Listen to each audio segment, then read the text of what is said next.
বাঘ নাকি সিংহ, কে আসলে বনের রাজা? কার মাথায় শোভা পায় বনের রাজার মুকুট? যুগ যুগ ধরে চলে আসছে বিতর্ক। কেউ বলে সিংহ, আবার কেউ বা বলে বাঘ। কিন্তু কে আসলে জঙ্গলের সত্যিকারের রাজা?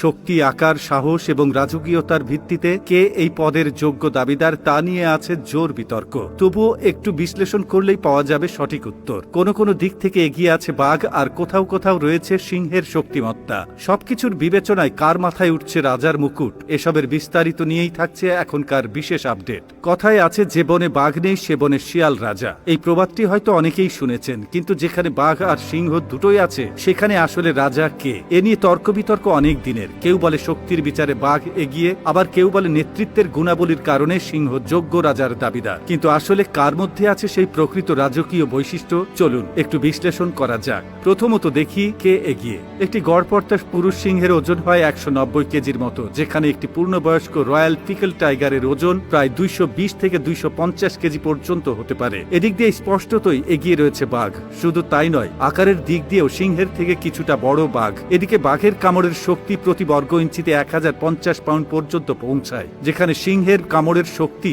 650 পাউন্ডের মতো। এছাড়াও বাঘ তার ওজনের 5 গুণ পর্যন্ত ভারী শিকার ধরতে সক্ষম, যেখানে সিংহ তুলনামূলকভাবে কম শক্তিশালী। তাহলে কি বাঘই বনের রাজা? কিন্তু ইতিহাস কি বলে? 19 শতকের শুরুর দিকে ভারতের এক রাজা সিংহ বাঘের মধ্যে লড়াইয়ের আয়োজন করেছিলেন। অনেকেই ভেবেছিলেন সিংহই জয়ী হবে, কিন্তু বাস্তবে দেখা যায় শক্তির দিক থেকে বাঘ এগিয়ে থাকায় সে লড়াইয়ে জয়লাভ করে। তাহলে কি ইতিহাসও বাঘের পক্ষে কথা বলে? এই প্রশ্নের উত্তর পেতে হলে আমাদের দেখতে হবে আরো বেশ কিছু দিক। একজন রাজার ক্ষেত্রে শুধু শক্তিশালী হলেই হয় না, তার মধ্যে থাকতে হয় নেতৃত্ব দেওয়ার ক্ষমতা, থাকতে হয় ন্যাচারাল লিডারশিপ। আর এখানেই এগিয়ে যায় সিংহরা। সাধারণত প্রাইড নামে পরিচিত এক ধরনের সমাজ ব্যবস্থার মধ্যে বাস করে, যেখানে 10 থেকে 30টি সিংহ পর্যন্ত একসঙ্গে থাকে। প্রাইডের নেতা পুরুষ সিংহ, যে দলের নিরাপত্তা দায়িত্ব নেয় এবং শত্রুদের হাত থেকে রক্ষা করে। অন্যদিকে বাঘ পুরোপুরি একাকী জীবনযাপন করে। তার কোনো নির্দিষ্ট সমাজ নেই, পরিবারতন্ত্রও নেই কোনো অনুগত শ্রেণী। একটি সিংহ যখন গর্জন করে সেটি প্রায় 8 কিলোমিটার পর্যন্ত থেকেও শোনা যায়। এই গর্জন দিয়ে সে নিজের রাজত্ব ঘোষণা করে এবং শত্রুদের সতর্ক করে। অপরদিকে বাঘের গর্জন মাত্র 3 কিলোমিটার পর্যন্ত শোনা যায়।